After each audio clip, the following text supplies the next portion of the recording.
Halo guys, kembali lagi bersama saya di channel Investor Logis. Kali ini saya akan coba membahas saham LPPF Matahari Department Store Tbk. Nah, kalau kalian yang suka belanja di Matahari dulu, ya pasti udah tahu lah ya. Matahari itu jualan apa? Ya, Matahari itu jualan baju, celana. Nah, kalau kalian ke mall-mall terakhir kali ini guys, kayak mana kalian lihat store-nya Matahari? Rame kah, sepi kah, atau sudah kalah saing kalian lihat dengan merek-merek lain seperti Uniqlo atau H&M. Nah, karena ngeri sekali guys, perusahaan memiliki notasi khusus. Laporan keuangan terakhir menunjukkan ekuitas negatif, efek bersifat ekuitas dalam pemantauan. Dalam pemantauan dia, karena ekuitasnya negatif. Dalam 3 bulan terakhir, saham LPPF sudah turun 30,64%. Secara year to date, sudah turun 48,39%. 1 tahun terakhir juga turun demikian ya. Nah, saya kadang heran juga nengok LPPF ini kenapa bisa sampai kayak gini ya kan. Apa karena memang udah mau bangkrut LPPF ini? Sampai ekuitasnya pun negatif. Kita lihat ini ya, kenapa di sini ditaruh perusahaan notifikasi khusus? Karena ekuitas terakhir negatif, berarti kuartal 2 2023 ya. Nah, total aset lancarnya 1,4 triliun, total aset tidak lancar 4,1 triliun, total aset 5,5 triliun, liabilitasnya 5,7 triliun. Jadi ada negatif hampir 200 miliar ya. Nah, total ekuitasnya negatif 160 miliar. Ini baru pertama kalinya sepertinya ini LPPF kayak gini. Gimana menurut kalian ini? Kok bisa sampai senegatif ini LPPF ini? Kita coba lihat track recordnya ya. Kita lihat track record neracanya tahunan. Nah, kita lihat track record ekuitasnya. Ekuitas ya. Kita mundur. Oh, pernah juga dia kayak gini guys di tahun 2013. Negatif ekuitasnya 2012 juga. 2011 juga. Tapi karena kita mundur dari 10 tahun ke belakang, jadi kita dari 2013 saja ya. Nah, 2013 ekuitasnya negatif. Oh, kita sambil buka ini. Biar kita bisa pelajari polanya gimana kalau ekuitasnya negatif. Oke. Nah, ini tahun 2013 ekuitas dari LPPF ini, Matahari Department Store ini negatif 781 M. 2013 kita lihat sahamnya 2013 ya. Tapi justru harga sahamnya naik nih. Oh, di awal tapi ya kita lihat di sini Januari Februari 2013 naik dia terbang tinggi sekali ya guys. Dari 2.700 ke 12.000. 2013 Desember 2013 Oktober 2013 dia turun di Desember 2013 dia turun. Mungkin setelah keluar laporan tahunan bahwasanya ekuitasnya negatif ya. Tapi setelah itu menanjak lagi 2014, menanjak sampai di puncak 2015 di harga 18.300. Nah, gimana ya memaknainya? Dia di awal tahun mungkin kinerjanya baik sekali ya di kuartal. Tapi di akhir tapi tidak terlalu berdampak memang dengan harga sahamnya. Misalnya kita lihat di sini di awal-awal di awal-awal 2013 kuartal 1 dia harganya sempat nyentuh 13.000. Kemudian di Desember turun ke 10.000. Jadi dia turun memang ya, tapi tidak terlalu jauh. Nah, mungkin coba kita pahami persediaannya ya. Persediaan 1,2 triliun. 224 miliar. Oke, kita lihat dulu berarti riwayat jejaknya. Ekuitasnya negatif di 2013, 781 miliar. 2014 kembali ke positif. 2015 naik deras 1,1 triliun ekuitasnya. Nah, 2015 pasti sahamnya terbang juga ini. Nah, kan 2015 dia bangkit kembali guys dari 2013. Naik sampai 2015 sampai di puncak 18.600. Respon dari ekuitasnya kembali ke positif ini ya. 2016 juga positif, 2017 makin naik, 2018 turun sedikit, 19 turun lagi, 2020 hancur, 500 1 miliar, 2021 bangkit, 2022 jatuh lagi. Jadi kita bisa lihat di sini polanya sepertinya ada yang sedang kacau dengan Matahari Department Store ya, dari sudut pandang pengelolaan keuangan di ekuitasnya.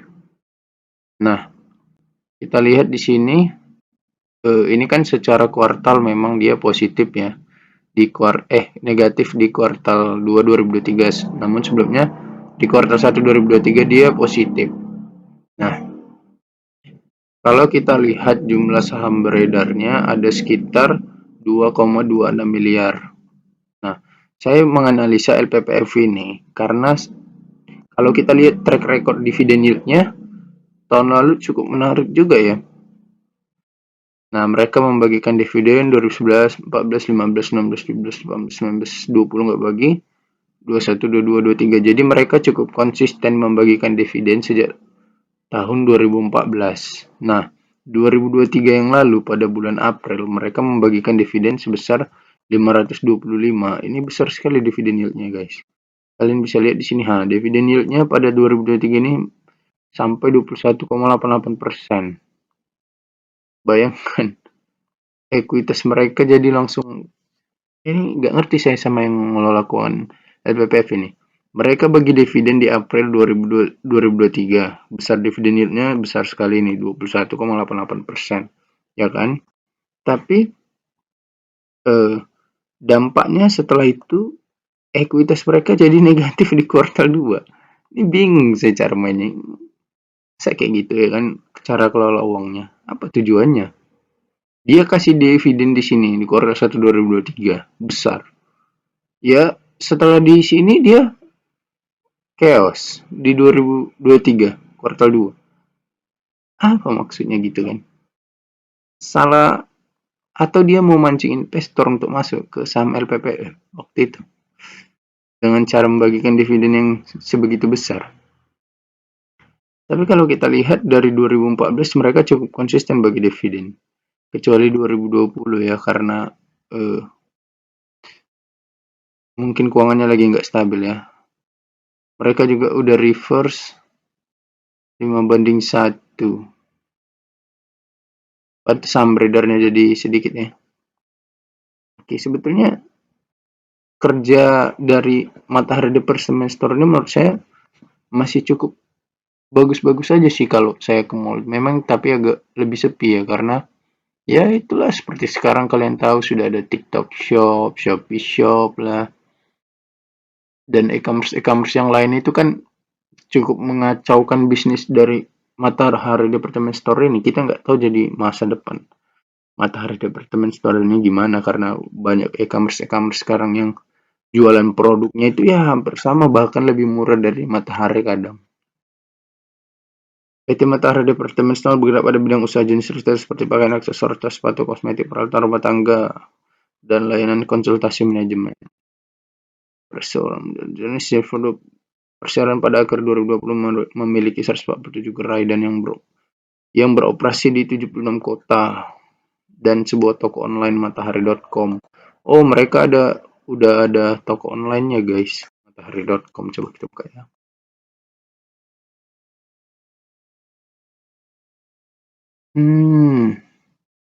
Mereka juga nggak mau ketinggalan nih sama e-commerce yang lain. Sudah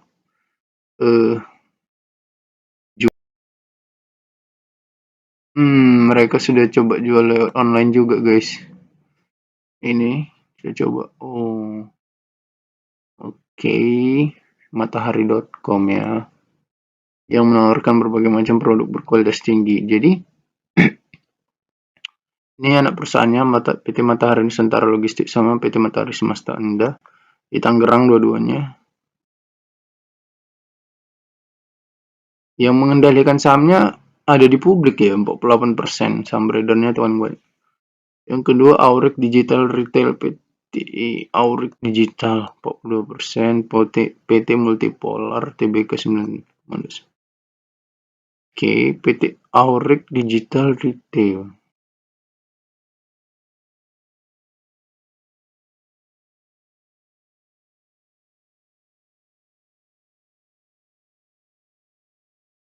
Siapa di balik Aurik?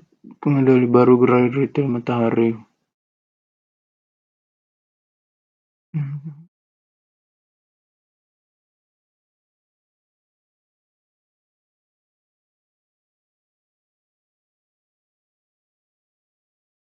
Jadi dia beli di harga 1.530.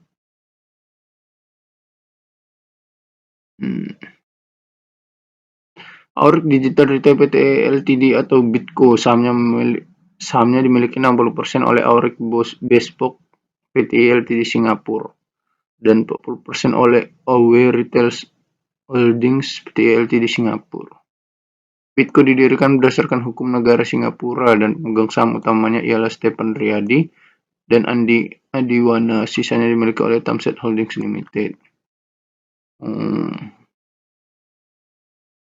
Ketiga pemegang saham ini pada ujungnya terafiliasi dengan Lippo China Resource Limited, Hong Kong. Oke, jadi pada intinya ya Lippo juga yang megangnya, tapi Lippo China Resources ini dibalik si Aurik tadi ya, Aurik Digital Retail. Oke. Nah, di sini kita bisa lihat presiden direkturnya Benjamin Jonathan Maylol. Komisarisnya nggak ada ya?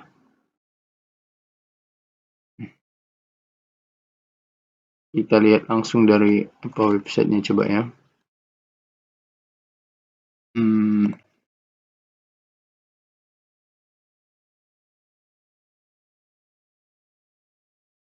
Oke.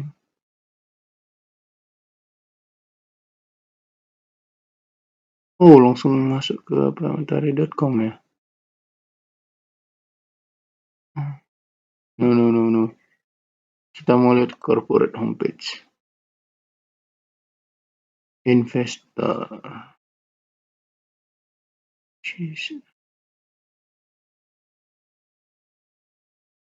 Shareholder.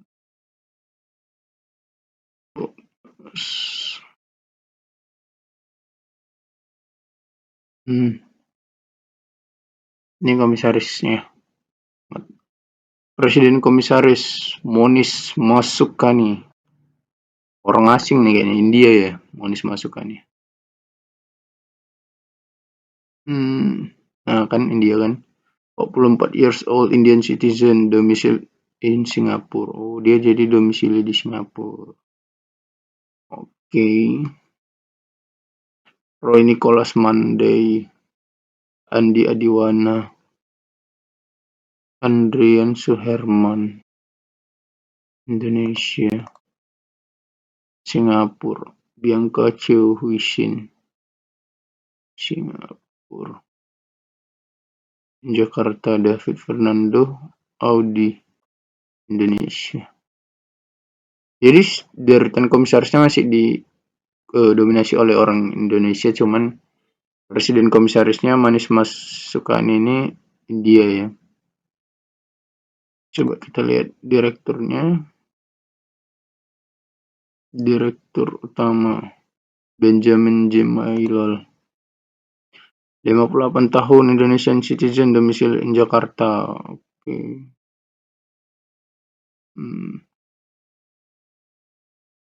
Benjamin J. Maylol, presiden direktur. Ada Terry O'Connor dari luar pasti ini. Niraj Jain, Irwan Abutin, Rahel Stek, Ernie Andian ini dari mana? Indonesian Citizen, Rahel Stek, aneh. Oke, jadi ini presiden direkturnya, direktur utamanya, dan tadi komisaris utamanya si ini Monis Masukani. Nah, coba kita lihat penjualan dari LPPF-nya. Kok bisa ekuitasnya negatif? Kacau kali orang ini. Nah, ini penjualan dari LPPF selama 10 tahun terakhir. Kita lihat dari 2013, 6,7 triliun, naik 7,9, naik ke 9, naik 9,8, naik 10, 10,2, naik sebetulnya ya. 2018, 2019 naik. Nah, di 2020 mereka hancur total. Dari 10,2 triliun turun jadi 4,8 triliun. Kemudian 2021 naik sedikit, naik pelan-pelan, 2022 juga naik pelan-pelan.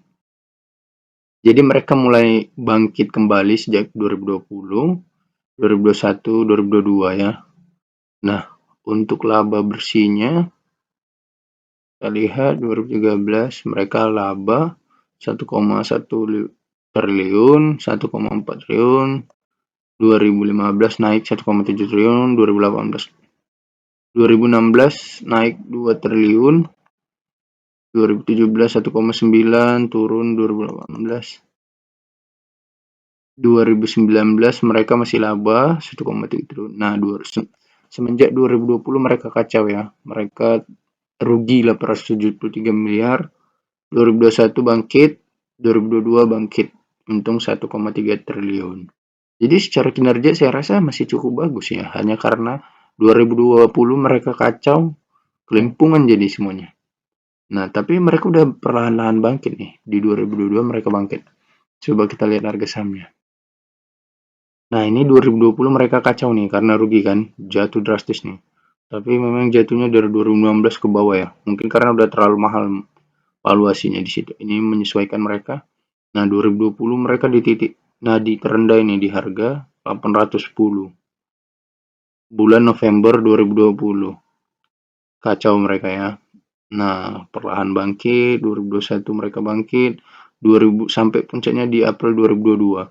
Jadi kalau kalian beli saham LPPF di 2020 di 810, kalian tunggu 2 tahun aja kurang lebih ya. Mungkin kalian sudah untung sekitar 8 kali lipat, 7 kali lipat lah, 7 kali lipat lebih, 700% lebih. Gila nggak? Makanya enak kali kalau beli saham pada saat situasi seperti pandemi kemarin. Situasi ekonomi lagi kacau. Invest in bad time and sell in good time kan, and you get well rich. Nah, terbang dia. Ini jatuh lagi dia, menyesuaikan lagi. Jatuh lagi karena mungkin ekuitasnya negatif tadi ya. Tapi kalian percaya nggak bosannya ekuitas negatif dari LPPF ini temporary? Kalau temporary bisa jadi peluang ini sebetulnya. Karena kan invest in bad time and sell in good time. Rumusnya selalu itu. Nah, dia jadi negatif di kuartal 2 2023 ini aja. Tapi kalau kita lihat dari sisi coba kita lihat dari sisi penjualan dan labanya.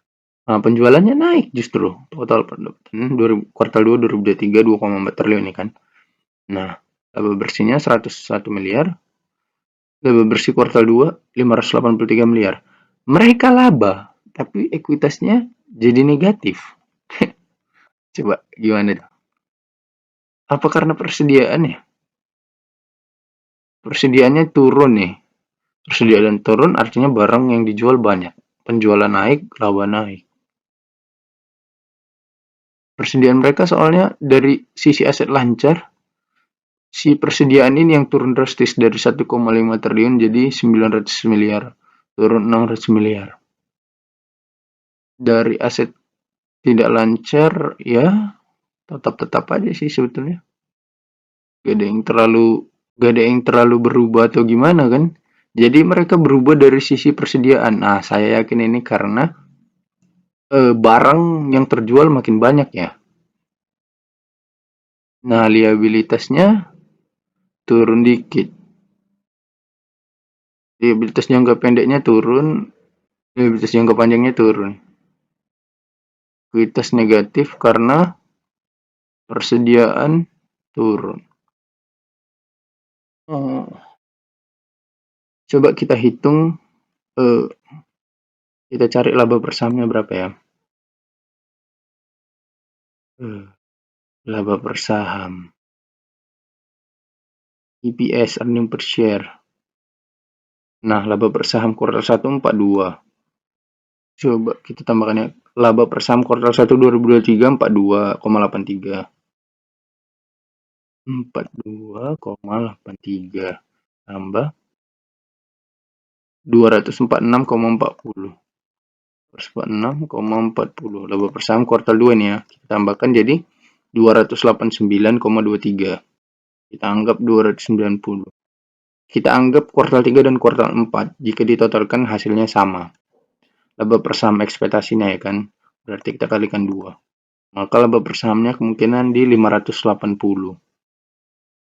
Kalau kita beli di harga sekarang, di harga 2.400, maka laba per saham 540 tadi kan.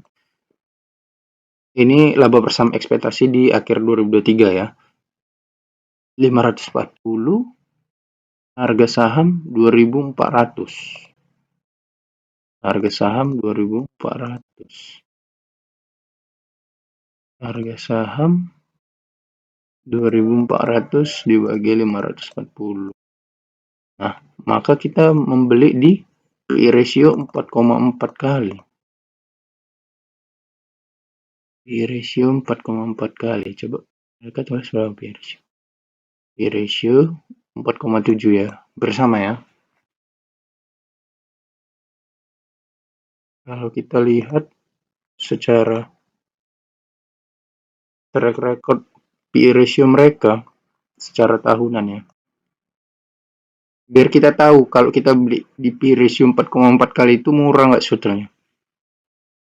Nah, PI ratio mereka ini bisa kita lihat dari 2013.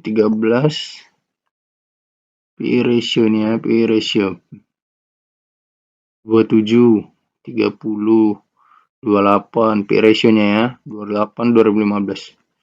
21 kali 2016, 15 kali 2017, 14 kali 2018, 2019 8 kali, 2020 negatif karena rugi, 2021 11 kali, 2022 8 kali, dan 2023 4,4 kali guys. Saat ini di harga segini berarti ini peluang ya kan? Peluang ini guys. Sementara ruinnya di sini naik nih. Laba per sahamnya kita ekspektasikan bisa 540. 540. Harga saham 2.400. Kalau kita PBV-nya mungkin karena dia hancur di sini ya persediaannya. Kayaknya ini temporary guys. Iya ini temporary nih kayaknya LPPF labanya ekuitas negatif ini. Karena nggak ngerti kita laba ekuitasnya negatif kuartal 2 2023 sementara penjualannya naik guys. Kalian bisa lihat nih. Kuartal. Kuartal 1 2023 penjualannya 1,4 triliun, kuartal 2 2,4 triliun. Laba bersihnya naik 101 miliar ke 583 miliar. Ya kan? Ekuitasnya negatif tapi laba bersih tahun berjalan naik. Persediaannya turun itu yang mengakibatkan ekuitasnya negatif. Berarti barang yang tersedia terjual bagus dong, ya kan? Nah, dari 1,5 triliun persediaan di kuartal 1 jadi 944 miliar. Nanti kan mereka stok lagi pasti, nggak mungkin tutup karena habis persediaan kan nggak mungkin ya. Gimana menurut kalian nih guys? Aset tidak lancar kan coba kita lihat ya. properti investasi 192 miliar, aset tetap 712 miliar.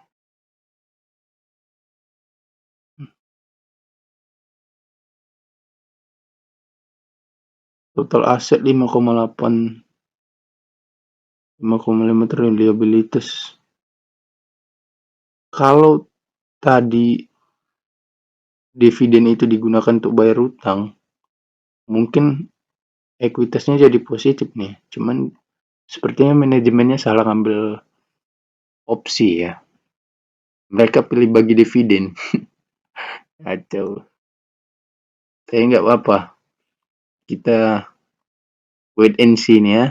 LPPF ya. Karena besar dividen yieldnya, cuman penjualan mereka naik, ekuitasnya negatif. Lucu kan. Kalau ini masalah yang temporary, ini bisa jadi peluang guys.